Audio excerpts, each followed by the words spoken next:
محترم بزرگ اور دوستو عزیز بھائیو، الحمدللہ میں نے آپ حضرات کے سامنے سورہ رحمان کی آخری چند آیات کریمہ تلاوت کی ہیں۔ یہ سورہ رحمان کا آخری درس ہے۔ ان آیات کریمہ میں اللہ رب العالمین نے جنت کی عظیم نعمتوں کا تذکرہ فرمایا ہے، جنت کی حوروں کا تذکرہ فرمایا ہے اور جنتی لوگوں کی شان کو بیان فرمایا ہے۔ تو اللہ تعالیٰ ارشاد فرماتے ہیں فیہن خیرات حسان، کہ انہی باغوں میں حوریں ہوں گی جو خوبصورت بھی ہوں گی، خوبصیرت بھی ہوں گی، سیرت کے لحاظ سے بھی اعلیٰ ہوں گی، صورت کے لحاظ سے بھی اعلیٰ ہوں گی۔ خاتون کی یہ دو صفات بہت ہی اعلیٰ صفات ہیں کہ خاتون خوبصیرت بھی ہو اور خوبصورت بھی ہو۔ تو اللہ تعالیٰ جنت کی حوروں کی صفات بیان کرتے ارشاد فرماتے ہیں کہ انہی باغوں میں ایسی حوریں ہوں گی، جنتیوں کے لیے ایسی عورتیں ہوں گی جو خوبصیرت بھی ہوں گی، خوبصورت بھی ہوں گی۔ ان کی سیرت، ان کا کردار، ان کا اخلاق بھی اعلیٰ ہوگا اور شکل و صورت کے اعتبار سے بھی بہت حسین و جمیل ہوں گی۔ ان کے حسن و جمال کا کیا عالم ہوگا۔ حضور رحمت عالم صلی اللہ علیہ وسلم نے ارشاد فرمایا ہے کہ اگر جنت کی حور آسمان سے نیچے اپنی ہتھیلی کو ظاہر کر دے تو اس کی اتنی چمک ہے، اتنی روشنی ہے کہ اس کی روشنی سے سورج بے نور ہو جائے گا۔ جب اس کی ہتھیلی اتنی خوبصورت ہے، اتنی روشن ہے، تو وہ خود کتنی خوبصورت ہوگی۔ لیکن اللہ تعالیٰ نے فرمایا کہ وہ صرف خوبصورت نہیں ہے بلکہ خوبصیرت بھی ہے، پاک دامن بھی ہیں، با حیا بھی ہیں، با اخلاق بھی ہیں اور حسین و جمیل بھی ہیں۔ اللہ تعالیٰ نے یہ حوریں جنتی لوگوں کے لیے تیار فرمائی ہیں۔ فرمایا فَبِأَيِّ آلَاءِ رَبِّكُمَا تُكَذِّبَانِ، اے انسانوں اور جنوں اب بتاؤ تم دونوں اپنے پروردگار کی کون کون سی نعمت کا انکار کرو گے۔ اس کی نعمتیں بے شمار ہیں، انکار کرو گے تو اپنے آپ کو ان عظیم نعمتوں سے محروم کر لو گے۔ حور مقصورات فی الخیام، فرمایا کہ ایسی حوریں جو خیموں میں محفوظ ہوں گی، خیموں میں رہنے والے ہوں گی۔ اور اس بات میں آتا ہے کہ وہ خیمے بھی موتی کے خیمے ہوں گے، اتنا بڑا موتی ہوگا، اتنا وسیع و عریض موتی ہوگا کہ وہ حور کے لیے گھر ہوگا۔ تو حور کی یہ ایک صفت بیان فرمائی گئی ہے کہ وہ خیموں میں محفوظ ہیں، وہ موتیوں کے خیمے ہیں، ان میں محفوظ ہیں، ان میں باپردہ ہیں۔ فَبِأَيِّ آلَاءِ رَبِّكُمَا تُكَذِّبَانِ، اب بتاؤ انسانوں اور جنوں تم دونوں اپنے پروردگار کی کون کون سی نعمت کو جھٹلاؤ گے۔ لَمْ يَطْمِثْهُنَّ إِنسٌ قَبْلَهُمْ وَلَا جَانٌ، وہ حوریں اتنی پاک دامن ہیں کہ جنتیوں سے پہلے، ان کے شوہروں سے پہلے ان کو نہ کسی انسان نے چھوا ہوگا، نہ کسی جن نے چھوا ہوگا، نہ کسی انسان نے ان کو چھوا ہوگا، نہ کسی جن کے اثرات پڑے ہوں گے اس پر، نہ کسی جن کا سایہ پڑا ہوگا اس پر۔ تو فرمایا کہ ہر لحاظ سے وہ محفوظ ہوں گی، بلکہ کسی انسان اور جن کی آنکھ نے اس کو دیکھا نہیں ہوگا، کسی میلی آنکھ نے اس کو دیکھا نہیں ہوگا۔ وہ خوبصورت بھی ہوں گی، خوبصیرت بھی ہوں گی، با اخلاق بھی ہوں گی، با حیا بھی ہوں گی اور اتنی محفوظ ہوں گی کہ آج تک ان کو کسی نے میلی آنکھ سے دیکھا تک نہیں ہے۔ یہ عورت کا حسن ہے، عورت کی زینت ہے کہ وہ خوبصورت بھی ہو، خوبصیرت بھی ہو، اس کے اخلاق اعلیٰ ہوں، کردار اعلیٰ ہو، وہ با حیا ہو، با پردہ ہو، اسے میلی آنکھ سے کوئی دیکھنے والا نہ ہو، وہ بازاروں کی زینت نہ بنے، وہ روڈوں کی زینت نہ بنے، وہ بے پردہ ہو کر غیر محرم ان کے سامنے نہ آئے تاکہ بے غیرت لوگوں کی میلی نگاہیں اس پر نہ پڑیں، با پردہ ہو۔ یہ خاتون کی اعلیٰ صفت ہے۔ تو جو پردہ دار عورتیں ہیں یہ جنتی عورتوں کی صفات کی حامل ہیں۔ باحیا عورتیں، گھر میں رہنے والی، با پردہ رہنے والی، باحیا رہنے والی، یہ جنت کی عورتوں کی صفات ہیں۔ تو فرمایا کہ یہ تو جنت کی حوریں ہیں، لیکن دنیا میں جو مومنہ عورتیں ہیں جنہیں اللہ تعالیٰ آخرت میں جنت عطا فرمائیں گے، تو یہ اتنی عظیم عورتیں، خوبصورت عورتیں ان مومن جنتی عورتوں کی خادمہ ہوں گی، خادمائیں ہوں گی ان کے سامنے۔ تو جب خادماؤں کے حسن و جمال کا یہ عالم ہے تو ان جنت کی ملکہ کے حسن و جمال کا کیا عالم ہوگا۔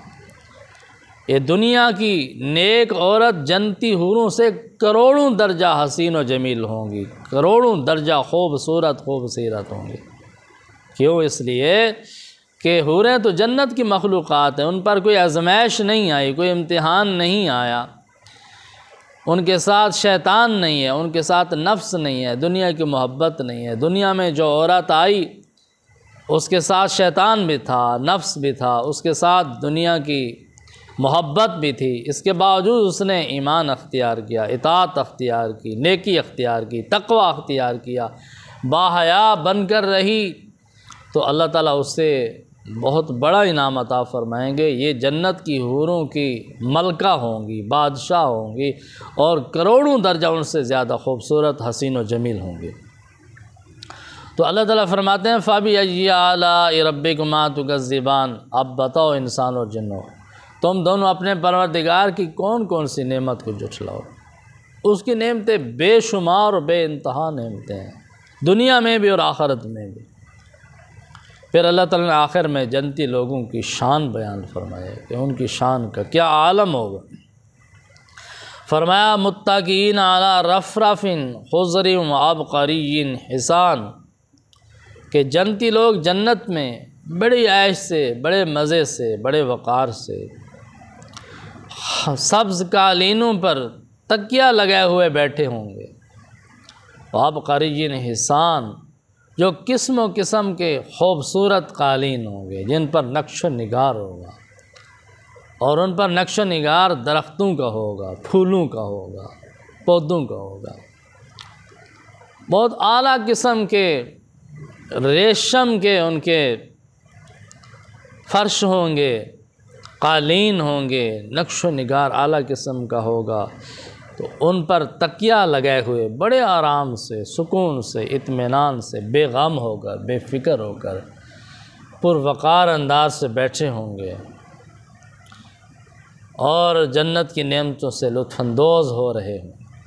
اعلیٰ قسم کے گھر، اعلیٰ قسم کے غلام، بیویاں، جنت کی حوریں، غلمان، ننھے منھے پیارے بچے خدمت کے لیے ہوں گے۔ کھانے کا اعلیٰ انتظام ہوگا، پینے کا اعلیٰ انتظام ہوگا، رہنے کا اعلیٰ انتظام ہوگا۔ تو اللہ تعالیٰ فرماتے ہیں کہ وہ تکیہ لگے ہوئے جنت میں اعلیٰ قسم کے قالینوں پر بیٹھے ہوں گے۔ فَبِأَيِّ آلَاءِ رَبِّكُمَا تُكَذِّبَانِ، اب بتاؤ انسانوں اور جنوں، تم دونوں اپنے پروردگار کی کون کون سی نعمت کو جھٹلاؤ گے۔ اگر انکار کرو گے محروم ہو جاؤ گے، اتنی عظیم نعمتوں سے محروم ہو جائے۔ اور آخر میں اللہ تعالیٰ ارشاد فرماتے ہیں تبارک اسم ربک ذی الجلال والاکرام، یہ تمام نعمتیں اللہ کے بابرکت نام کی وجہ سے قائم ہیں۔ بڑا بابرکت اسم ہے، بڑا بابرکت نام ہے آپ کے پروردگار کا، جو بڑی عظمت والا ہے، بڑے اکرام والا ہے۔ اللہ کی ذات کا جو اسم مبارک ہے، اسم ذات ہے، یہ تمام برکات اسم ذات کی ہیں۔ اللہ تعالیٰ کے نام نامی، اسم گرامی کی یہ تمام صفات ہیں، یہ تمام نعمتیں اللہ کے نام کی برکت سے قائم ہیں۔ اللہ کا نام بڑی برکت ہو، سب سے بڑی برکت والا نام اللہ کا نام ہے۔ اللہ کے نام سے یہ برکات نصیب ہوتی ہیں۔ مشائخ اعظام فرماتے ہیں کہ اللہ کے نام سے اپنے دلوں کو روشن کرو، اسم اعظم سے، اسم ذات سے اپنے دلوں کو منور کرو، تمام نعمتوں کی کنجیاں، تمام مشکلات کا حل اللہ کا اسم ذات ہے۔ اسم ذات کا ذکر کرو، اسم ذات کا تکرار کرو، اسم ذات کا کثرت کے ساتھ ذکر کرو، اللہ کو کثرت کے ساتھ یاد کرو، اتنا یاد کرو ساری کائنات محو ہو جائے، صرف اللہ کی یاد باقی رہ جائے۔ تو جب انسان نے آخرت کی تیاری کرنی ہے تو اس کے لیے نیک اعمال کی ضرورت ہے، تقوی کی ضرورت ہے، گناہوں سے بچنے کی ضرورت ہے۔ نیک اعمال کی آرزو کیسے پیدا ہو دل میں، گناہوں سے بچنے کی نفرت کیسے پیدا ہو دل کی، بہت آسان اس کا حل ہے، طریقہ ہے کہ اللہ کا ذکر کثرت کے ساتھ کریں، اسم ذات کا ذکر کثرت کے ساتھ کریں، اللہ کے اسم ذات اللہ اللہ اللہ کی تکرار کریں۔